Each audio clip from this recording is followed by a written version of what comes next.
let's bring in our guest. That is John Stotzfus. He is Oppenheimer's Asset Management Chief Investment Strategist. John, welcome. Look forward to having everybody, by the way, back on set like the normal Fast Money with Melissa and the whole gang.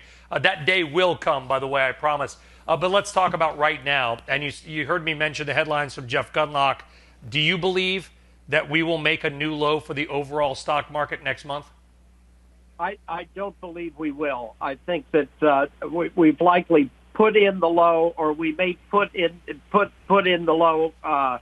There could be another. It really depends upon on the quality of the news flow related to the virus. We're held hostage by the virus. But right now, based on what we've seen, we're actually seeing improvements in the response to the virus, the response to the economy and the markets.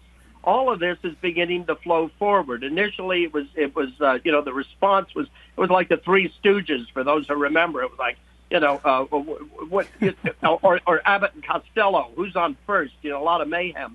But what we got right now is we're beginning to get it together. Whether it's Ford and GM or Brooks Brothers making masks and ventilators and other types of equipment.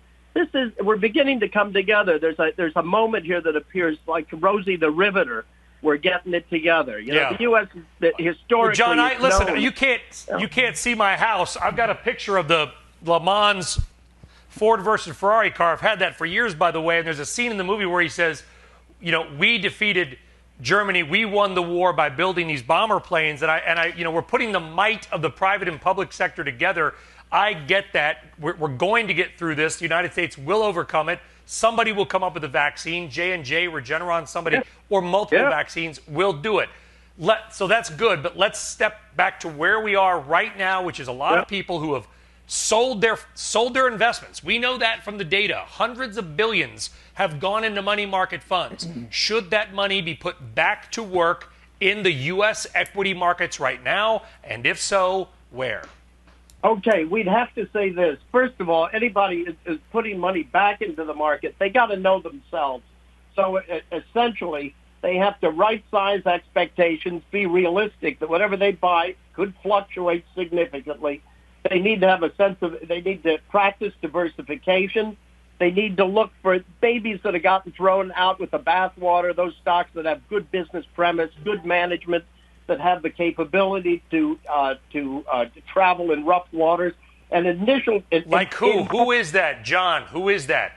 I've got to give you sectors in this because I'm limited to what I can say by compliance. So what we can tell you is we want technology, we want industrials, and we want consumer discretionary as the three main plays here. We want to be cyclicals instead of defensives in terms of sectors. You saw the Utes getting hit today. REITs have been beginning to have a tough time.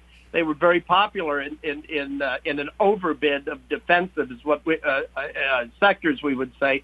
But we want a position for coming out of this, even though it's early. Now, that said, people have got to understand themselves and know what their risk tolerance is. Because if they don't have risk tolerance, they probably should stay on the outside. But we would have thought most people should not have sold their equities. If they were properly diversified, they should have held and gone through the course of this.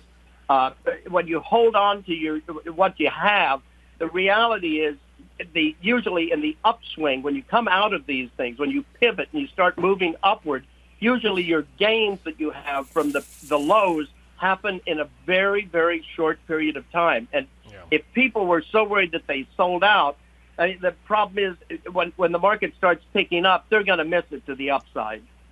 That's what usually happens. So you got to have confidence. You have to have confidence in your convictions. But fear and panic are hard to overcome, and that's exactly what we had, I think, about a week ago. John Stotzfus of Oppenheimer, like the optimism. Thank you very much for joining us, John. Look forward to having you back on set soon. Karen Finerman, consumer discretionary. I heard that. I kind of thought, all right, guess what? There might be a lot of companies that don't make it through this in terms of being an equity, if you know what I mean. Were there any consumer discretionary names that you've been buying over the last couple of days? Well, one, I tried to buy a couple. Starbucks I did buy.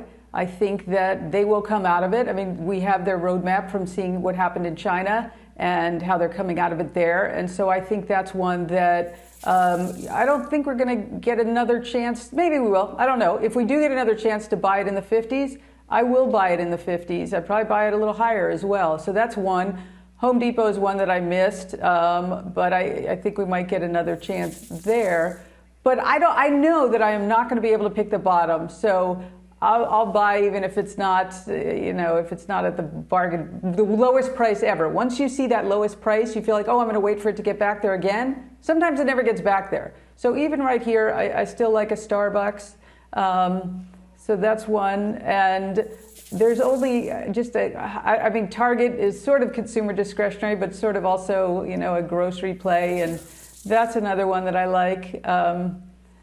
So those are there are good companies out there. We always talk about, okay, the balance sheets, that's where you want to be, the ones with the good balance sheets, and something like a Starbucks right in the heart of consumer discretionary. I am concerned, though, for the broader retailers.